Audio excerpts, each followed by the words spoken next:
So what are the topics tested for PSLE? Okay, we know that in primary 4, these are the topics, as you can see in the column. And at P5, the add-ons, all right, you can see that fractions, decimals, I repeat them, but you know that the difficulty level goes up, all right? It's no longer that same type of questions in primary 4. And a new topic added on will be ratio and percentage. Angles with like more properties to learn, okay? Average, volume, area perimeter of triangle. Composite figures means many shapes put together, and you're supposed to find the overlapping shaded area and folded paper and things like that, okay? Primary 6, it is a very short runway, so within 6 months we must finish teaching all these add-on new topics, okay? If it's properly planned out, the children would actually have ample time to master them, and I ensure all these are put in place in BlueTree. So all students, all right, hi, if you're with us this evening, okay, rest assured, as long as you're with BlueTree, I will ensure that the curriculum is written such that all of you will have ample practice for even topics like algebra and maths and rate and speed and so on, okay? And you'll be well prepared for the exams. So the parents always ask me, which topics do we prioritize? Do you have any guess? Right? There's so many topics to study. And a conversation with a parent this evening earlier at BlueTree's one of the centers, and he said, you know, my child is not good at fractions. I said, yes, you are correct. Fractions is one of the hardest topics to master, and it is all related.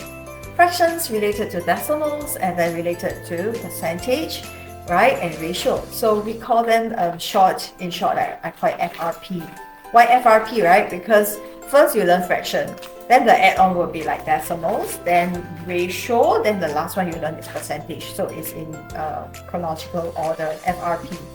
So I'm going to show you, okay, review to you that PSLE exam papers are put into these broad categories, okay? So when I was setting PSLE papers, I wasn't told to like, okay, set how many questions on area of triangle, or how many questions on symmetry, or how many questions on decimals.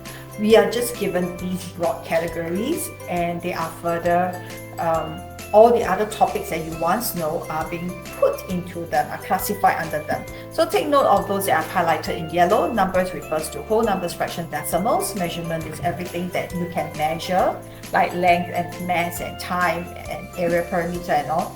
So ratio, percentage, all of them is 65%. Take note of that, okay? All right, I have to use like approximately 65%.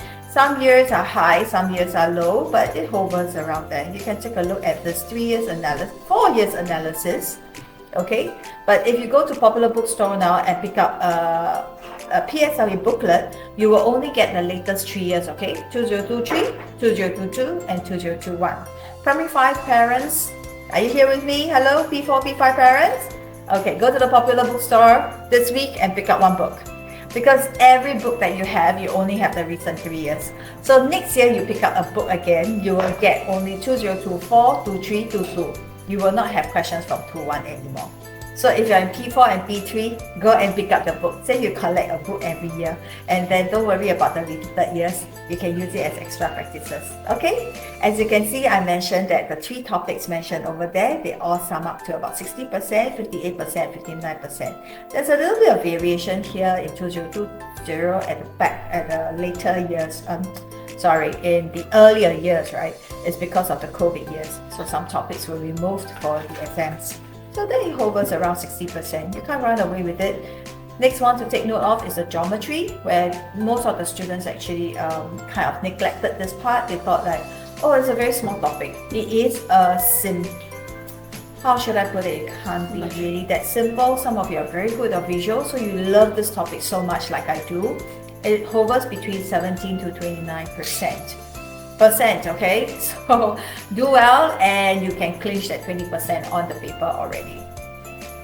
Maths heuristics come in many forms. Some very good schools, I'm not saying top schools, okay, any schools, okay, even neighborhood schools or any other schools. What I meant is that if the math department, you do have very good HODs, they do put together a booklet, a heuristic booklet of all the various types of problem sums. So go dig into your children's bag and see if the school has provided this booklet. All right.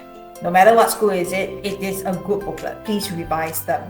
If your school didn't provide it, never mind, we have it. See you in part 2.